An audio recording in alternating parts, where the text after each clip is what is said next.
감사는 의도적인 선택이다라는 제목으로 하나님의 말씀을 전하겠습니다. 우리가 하나님께 감사할 때에 우리가 무엇 때문에 감사하게 되는가요? 생각해 볼 필요가 있습니다. 사람이 하나님께 감사를 드릴 때는 하나님이 나에게 무엇을 해 주신 것에 대해서 감사를 드리게 됩니다. 돈 벌게 해 주시고, 좋은 직장 주시고, 사업이 잘 되게 해 주시고, 좋은 부모님 주시고, 좋은 가정 주시고, 이런 것들 때문에 우리는 하나님께 감사를 드립니다. 하나님이 우리에게 주신 감사의 조건들 때문에 우리가 하나님께 감사를 드립니다. 그러나 성경은 그렇게 말하지 않습니다.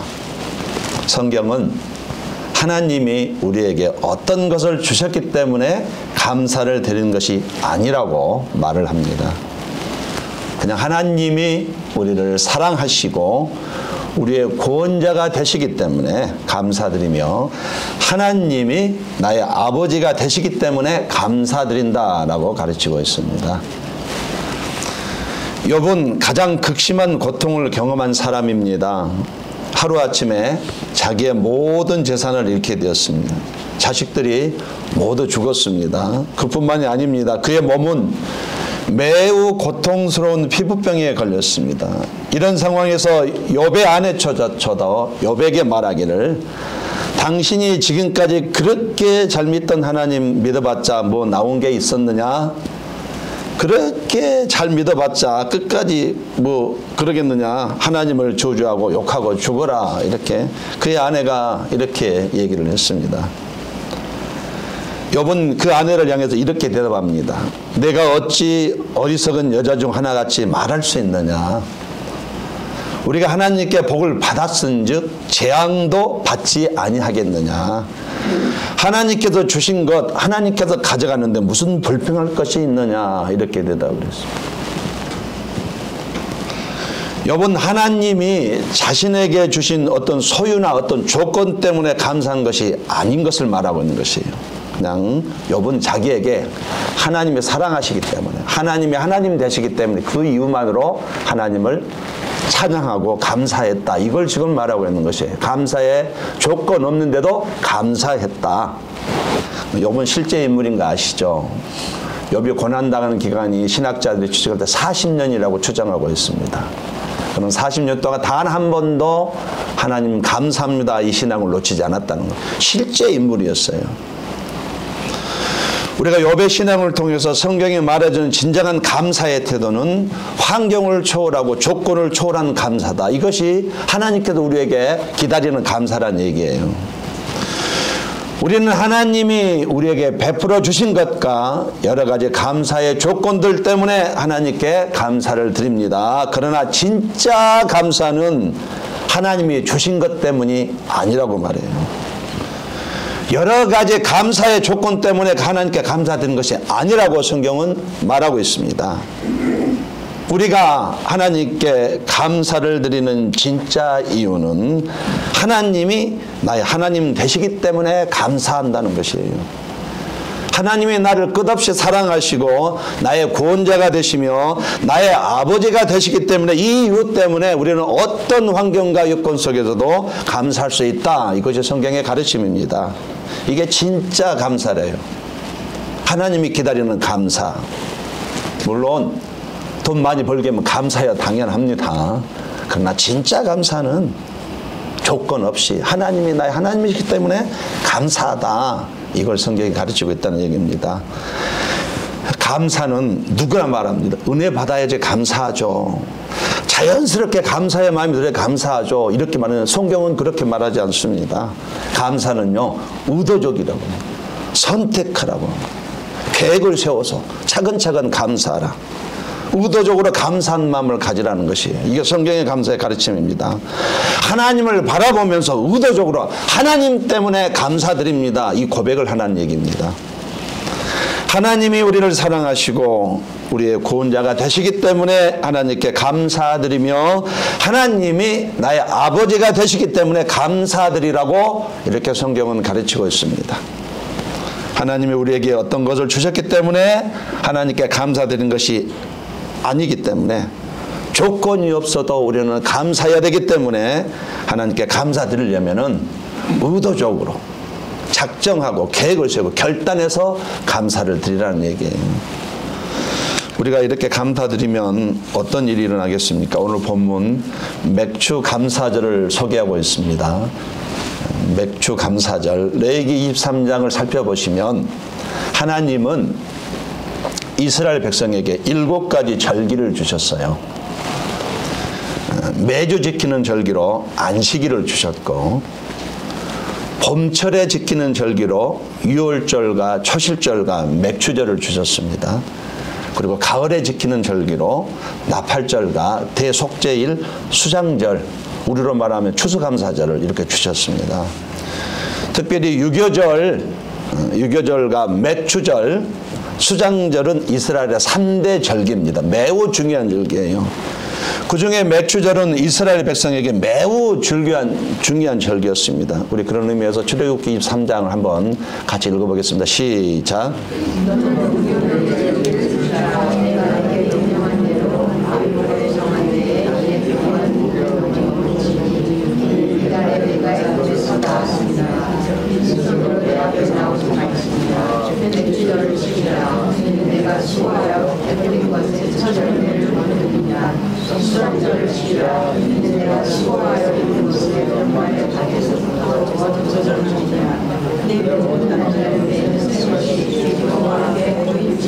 예, 여기도 불명이 드러나 있습니다. 자연스럽게 드리는 감사가 아니다. 의도적으로 선택해서 계획을 세가지고 준비해서 결단해서 감사를 드리라 이렇게 말하고 있어요. 성경은 그렇게 감사를 가르치고 있어요. 빈손으로 나오지 말라고 말하고 있어요. 말로만 하는 것이 감사가 아니라 이렇게 말하고 성경이 그렇게 말하고 있어요. 빈손으로 나오지 말라고 써져 있잖아요. 예? 빈손으로 내 앞에 나오지 말지니 이거 명령문으로 돼 있어요. 하나님 앞에 나올 때 빈손으로 나오지 말라고 명령문으로 돼 있다는 얘기죠. 출애굽하여 광야에서 100% 하나님의 공급으로 살았던 이스라엘 백성들이 드디어 요단강을 건넜습니다. 요단강을 건너가 가나안 땅에 들어가자마자 하늘로부터 주었던 만나와 메추라기가 끊어졌어요.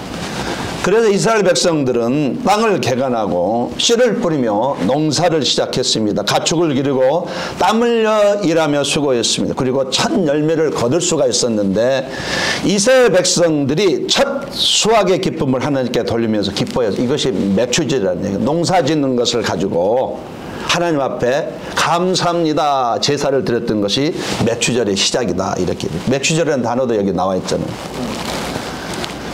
우리가 구약의 유월절은 어린 양을 잡아드리는 절기잖아요. 아시는 대로. 이거 신약에는 십자가 예수님의 죽음에 해당이 됩니다. 또 구약의 초실절이 있어요. 구약의 초실절은 보리의 첫 열매를 드리는 절기입니다. 신약의 부활절에 해당이 돼요. 구약의 맥주절, 칠칠절은 밀의 첫 열매를 드리는 절기입니다. 신약의 오순절에 해당이 되잖아요. 예수님이 부활하신 이후 50일째 되는 날을 말하는 거예요. 성령께서 오시는 날, 우리를 구원하시고 우리 안에 오시려고 도와주려고 오시는 날, 이게 맥주절, 신약의 맥주절입니다. 또 수장절, 가을에 드리는 추수감사절은 한 해를 마감하면서 드리는 절기예요. 이렇게 축복이든 감사함이 이렇게 한 해를 마감한, 감사를 마감한. 그래서 미국에서 수장절에 해당하는 추수감사절은 11월 넷째 주에 지킵니다.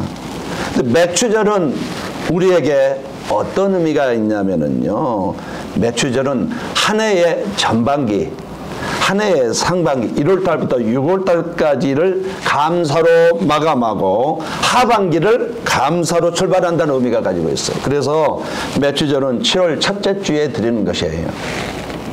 이렇게 맥주절은 통해서 우리가 감사를 드리는 것이 꼭 필요하다. 이걸 말씀드리고 싶은 것입니다. 감사는 오늘 본문 출애굽기 23장 15, 10절 말한 것처럼 그냥 자연스럽게 생각나면 드리는 것이 아니에요. 오면 드리는 것이 아닙니다. 감사는 무조건 이 선택적으로 드리라고 말하고 있습니다. 우리가 드리는 감사, 의도적으로 감사하는 마음을 가지고 드리라고 말하고 있습니다. 하나님을 바라보면서 의도적으로 하나님 때문에 감사드립니다. 이렇게 고백하라는 얘기입니다. 하나님이 우리에게 어떤 것을 주셨기 때문에 하나님께 감사드리는 것이 아니고 하나님이 나를 지금도 계속 사랑하시고 나의 구원자가 되시기 때문에 하나님께 감사드리며 하나님이 나의 아버지가 되시기 때문에 감사드린다. 이렇게 조건이 없어도 감사해야 되는 것이 우리의 감사이기 때문에 감사를 드리려면 의도적으로 선택적으로 드리라는 것이에요. 이해가 되시면 아멘 하시겠어요? 우리의 감사는요, 의도적으로 선택적으로 드리는 감사, 이게 하나님께서 좋아하시는 감사, 진짜 감사라고 이렇게 성경이 표현하고 있습니다. 자, 이렇게 우리가 감사를 드리면 어떤 일이 일어나겠습니까? 첫 번째로 우리가 이렇게 감사하면 하나님이 과거에도 나의 삶을 인도하셨다는 것을 더욱 확신하게 되는 일이 일어납니다.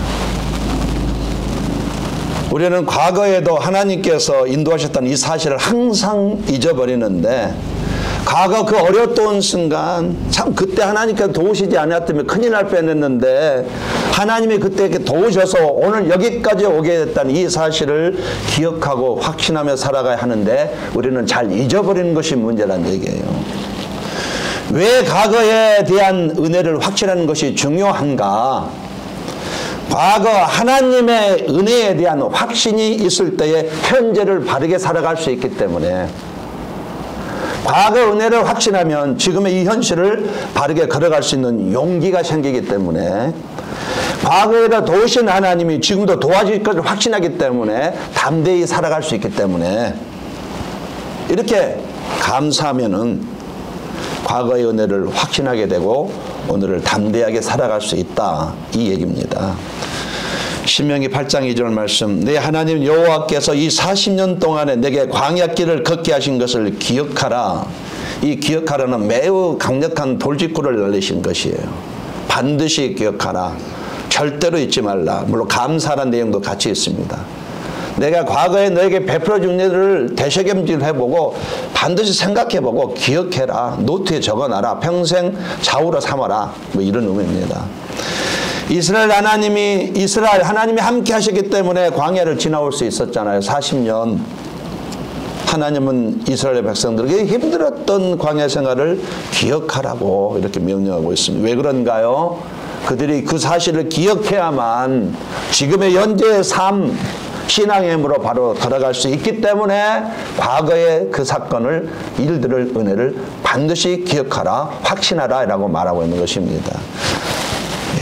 하나님의 손이 나타나지 않은 순간은 우리 삶 가운데 한 번도 없었어요. 여러분이 한 번 가서요, 집에 가지고 과거에 어렸을 때 받은 은혜를 기억해 보면 끝이 없습니다.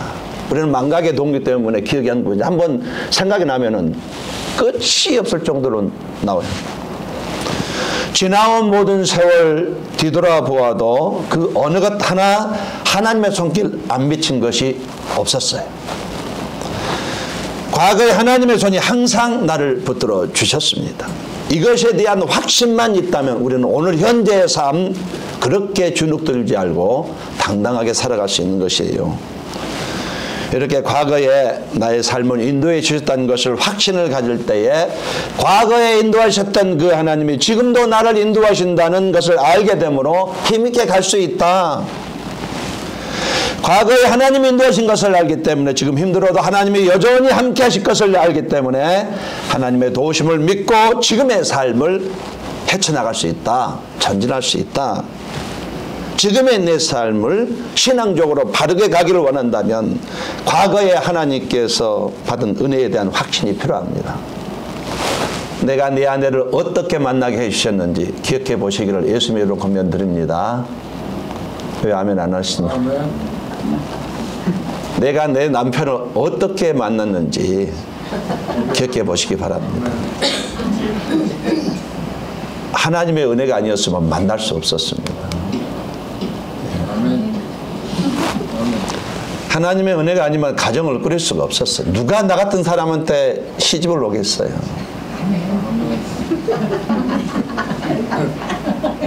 누가 나 같은 사람한테 장가를 오겠어요. 하나님께서 딱짝 이렇게 갈빗대를 꽂아주신 거예요. 그거 하나만 기억해도 하나님이 그때 나를 이렇게 사랑하셨구나. 참 나같이 지지리도 못났는데 나에게 예쁜 아내를 이렇게 보내주셨구나. 감사하게 되고 그때 하나님께 도우셨던 오늘도 도와주시겠구나 확신하게 되어서 자신 있게 살아간다는 얘기예요. 한번 우리 인사해 여보 고마워요 한번 인사하겠습니다.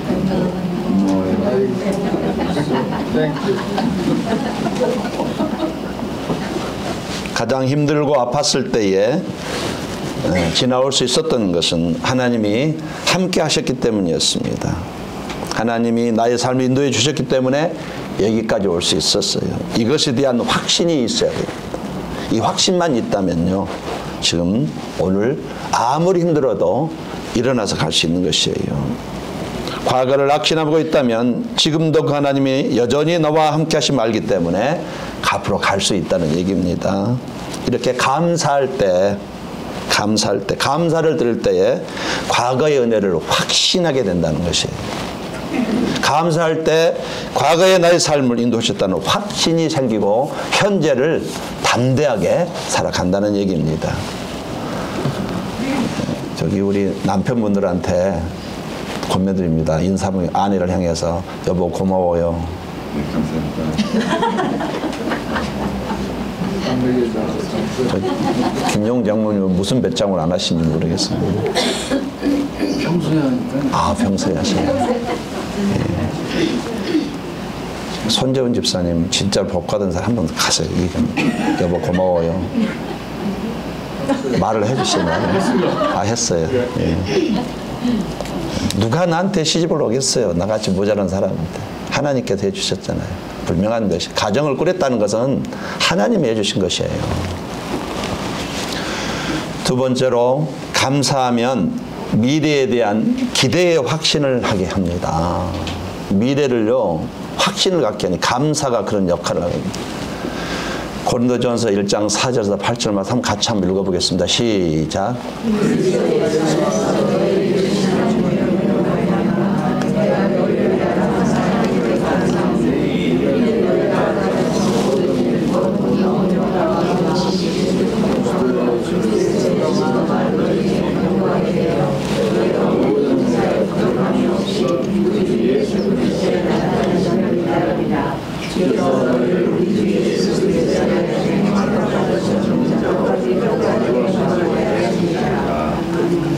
끝까지 견고케 하시리라 이 말이 주님이 견고케 해질 것을 믿고 있다. 그래서 감사드린다 이 말입니다. 이거 바꿔 말하면 내가 감사하는 순간 미래가 열린다. 해석을 짧게 하기 위해서 시간이 없으니까 내가 감사하는 순간 미래가 열린다. 내가 감사하면 믿음도 생긴다. 내가 감사하면 현재로부터 미래로 향하는 길이 열린다. 이 얘기입니다. 이게. 바울이 말하고 싶은 건 이 의도예요. 내가 감사하게 되면은 현재로부터 미래로 향하는 길이 열린다. 이거를 하고 싶은 얘기입니다. 이스라엘 백성들이 애굽에서 나와서 가나안으로 향할 때에 하나님을 원망했잖아요. 그 많은 능력 가운데 살면서도 하나님을 원망하고 마침내 저주를 받아서 광야에 엎드려서 죽은 사람이 수없이 많았습니다. 그들에게 하나님께서 농사를 지어서 먹고 살아 하지 않았어요. 그냥 아무것도 한 것이 없습니다. 농사 짓지도 않고 매일 텐트에서 뒹굴고 놀았어요. 그럼에도 불구하고 하나님께서 하늘에 떡이 내려와서 이 떡가루 떡덩이 만나를 가지고 밥 먹고 편안하게 40년 동안 텐트에서 뒹굴며 놀면서 가족을 돌보면서 말씀을 들으면서 살아가도록 했습니다. 그런데도 그들은 원망을 했잖아요. 왜 원망했을까요? 왜 원망했을까요? 미래에 대한 믿음이 없기 때문에 원망을 한 것이에요. 약속의 땅 가나안에 대한 믿음이 없기 때문에 원망한 것입니다. 그렇게 받은 은혜를 받으면서 불구하고 불평만 한 것이에요. 확실한 소망이 없었기 때문에 조그만 얼음이 와도 조그만 물이 떨어져도 그냥 조그만 고기가 떨어져도 그냥 이렇게 감당할 수 없을 정도 불평한 것입니다. 놀라운 것은 감사하는 순간은 믿음을 갖게 됩니다. 그 믿음을 가지면 소망이 생기는 것이에요. 그래서 또다시 감사하게 되는 것입니다. 감사할 때 믿음이 새로워지게 됩니다. 막막하고 답답하고 절망적인 것 같으나 만약에 감사한다면 미래가 환하게 보인다. 이것이 바울이 말하고 싶은 의도입니다. 우리는 감사를 통해서 미래를 기대할 수 있습니다. 성경은 그렇게 말해요. 믿지 않는 사람들은 웬 뚱딴지 같은 소리냐. 아니야. 성경은 그렇게 말합니다. 감사하면 감사한 만큼 미래가 보장된다. 감사하면 과거의 나의 삶을 인도하신 그 하나님이 나의 미래도 인도해 주시고 책임져 주신다. 이겁니다. 분명한 것은 우리가 감사하면 미래에 대해서 기대의 확신을 갖게 된다. 이 얘기입니다.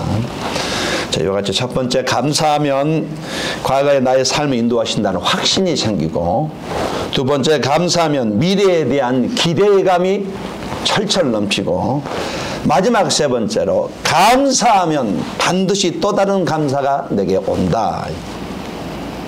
내가 감사하면 반드시 또 다른 감사가 내게 온다. 누가복음 17장에 보면 10명의 문둥병자가 고침을 받았습니다.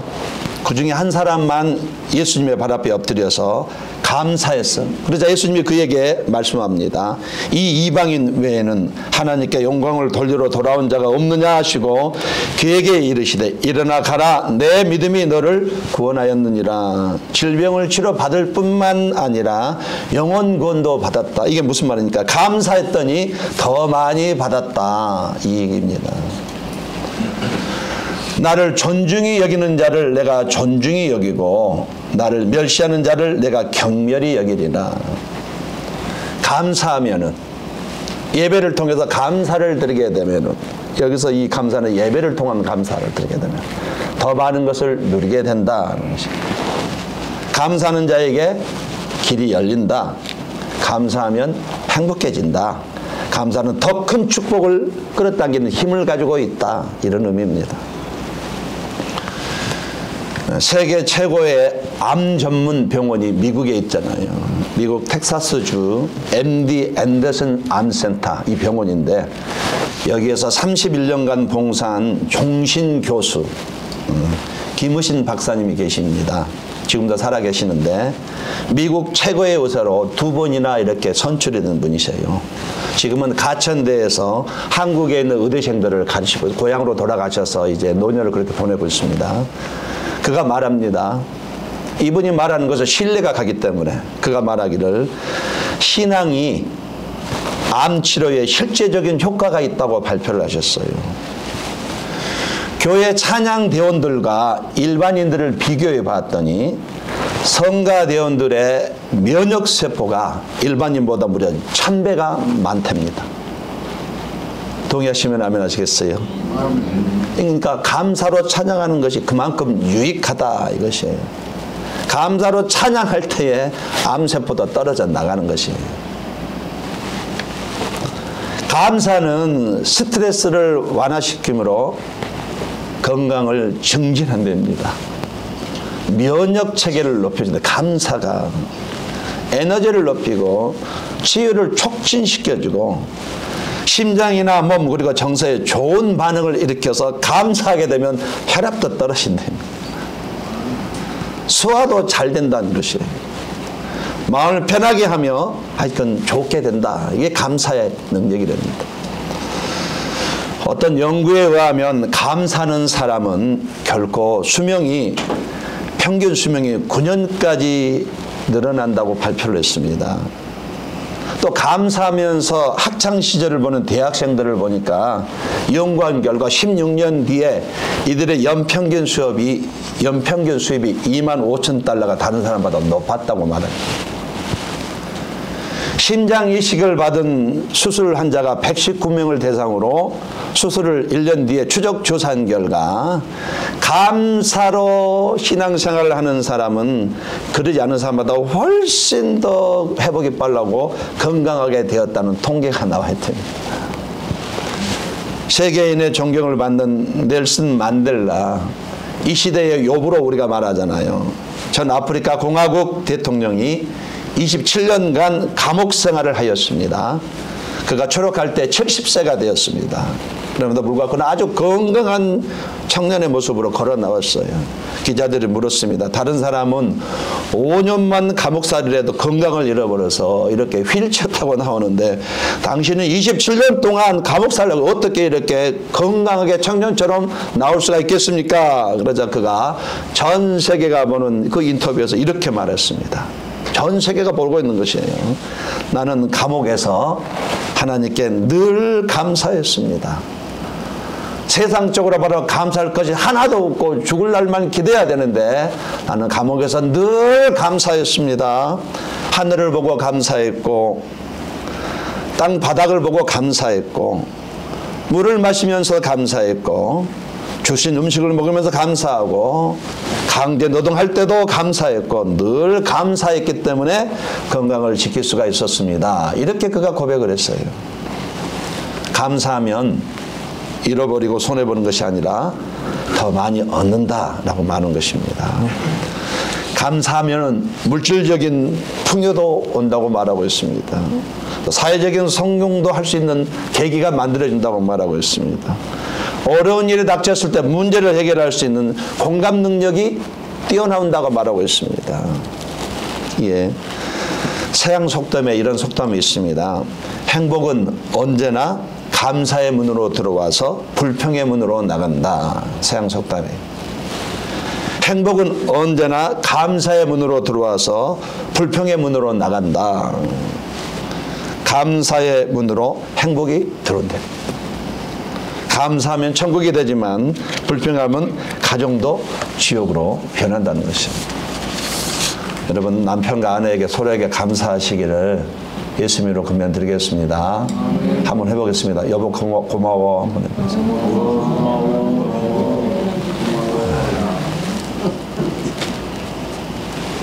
감사는 가정이나 직업에 대해서 만족감을 정진시켜줍니다. 그래서 관계 형성을 좋게 한대요. 감사하게 되면 갈등이 없어져 버린대요. 그렇게 갈등이 부부사이에 이렇게 전쟁이 붙었는데 서로 이렇게 기선제압하잖아요. 밀릴 수 없다. 이번에는 끝까지 가본다. 그러지 말고 여보 고마워 한마디에 싸움이 끝장나는 것이에요.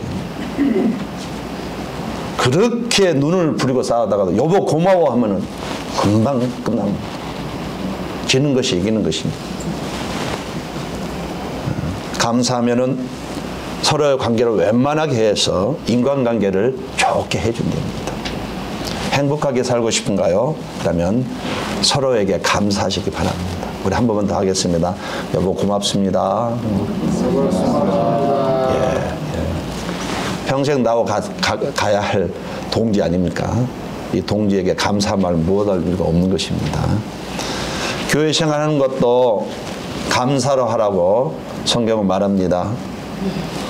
교회에 우리 교회는 사랑이 없다. 예를 들어서 우리는 그런 교회 아니지만은 우리 교회는 누가 나에게 관심조차도 없다. 이렇게 말했습니다. 우리 교회는 목회자가 말씀의 능력이 없다. 너무 약해. 이럴 수도 있겠습니다. 누가 나오면 우리 교회는 인사 하나도 없이 알아주지도 않는다. 왜 우리 교회는 이렇게 비좁은가? 왜 우리 교회는 프로그램이 없을까? 여러 가지 구실을 붙여서 불평하려면 끝도 없습니다. 그런데 성경은 뭐라고 하냐면은 하나님이 이 교회를 인도해 주셨기 때문에 영원히 떠나지 말고 뼈를 묻으면서 감사하면서 신앙생활하는 이게 하나님의 뜻이에요. 동의하시면 아멘 하시겠습니까? 성경이 발을 디디게 하는 이 교회는 떠나서는 안 되는, 죽을 때까지 떠나면 안 되는, 이게 성경적이에요. 아무리 교회가 어려도 자리를 지키셔야 돼요. 그러면서 불평도 하지 말고 감사하면서 가는 것입니다. 어떤 분이 어느 교회에서 열심히 하나님 축복해 주세요. 비즈니스 대박나게 해주세요. 그랬어요. 그러다가 우연찮게 교회로 옮겼습니다. 하나님께 하나님 왜 축복하지 않으십니까? 그러니까 하나님 뭐라고 하냐면 너 내 걸로 갔는데 없어갖고 축복을 못했어 이러시더래요. 우스갯소리지만 사실입니다. 아니 네가 그 자리에서 복을 달러 갔는데 네 없더라 그래서 할 수 없이 못 줬어. 그랬대요.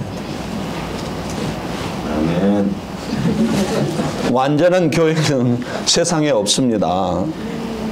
만약에 우리 교회에 사랑이 없다는 것을 느끼셨으면 하나님이 내가 똑똑해서 이걸 알게 해주셨구나. 그럼 내가 사랑을 해야지, 감사함을 해야지, 이러면 되는 것이에요. 우리 교회 목사님 설교를 너무 못하셔. 은혜가 안 돼. 매일 죽만 쓰셔. 매일 태우고 죽만 써. 제대로 밥을 먹은 적이 없어. 이런 생각이 드시면 하나님이 저 불쌍한 목사님에서 나보고 기도하라고 하시는구나. 감사하다. 할렐루야. 예, 아멘 안 하세요? 네, 이렇게 하시라는 얘기예요. 이렇게. 그렇게 감사하면은 감사할 조건이 더 많아지고 신앙생활도 더 풍요로워진다는 얘기입니다. 내가 복을 받게 된다는 얘기입니다. 감사는 인생을 성공으로 이끄는 에너지를 가지고 있습니다. 감사는 힘이 있습니다. 감사는 어둠까지도 물리쳐 버립니다. 분명한 것은 내가 감사하면은 그 감사가 또 다른 감사를 물고 온다는 사실이에요. 따라하겠습니다. 내가 감사하면 그 감사가 또 다른 감사를 물고 온다. 이건 성경의 가르침이에요. 100% 절대적입니다. 말씀에 결론을 맺겠습니다. 같은 말 반복해 드립니다. 감사는 자연스럽게 드리는 것이 아닙니다. 조건과 이유 때문에 감사하는 것이 아닙니다. 감사는 의도적으로 하는, 선택해서 하라. 의도적으로 감사한 마음을 가져라. 하나님을 바라보면서 의도적으로 하나님 때문에 감사합니다. 이렇게 고백하라는 얘기입니다. 감사해야지 결단하라는 얘기예요. 하나님이 우리에게 어떤 것을 주셨기 때문에 하나님께 감사드리는 것이 아니고 조건이 없어도 감사해야 됩니다. 조건이 없어도 감사해야 되기 때문에 감사를 드리려면 의도적으로 계획을 세워서 이렇게 결단해서 감사를 해야 된다라고 성경이 가르치고 있습니다. 감사한 만큼 인생은 분명히 행복해집니다. 마음으로 감사해 보시고 입술로 감사해 보시고 물질로 감사해 보시고 온몸으로 감사하는 삶을 사시다가 천국으로 돌아가시길, 여러분의 고향 천국으로 돌아가시기를 예수님으로 간절히 권면드리겠습니다. 기도하겠습니다.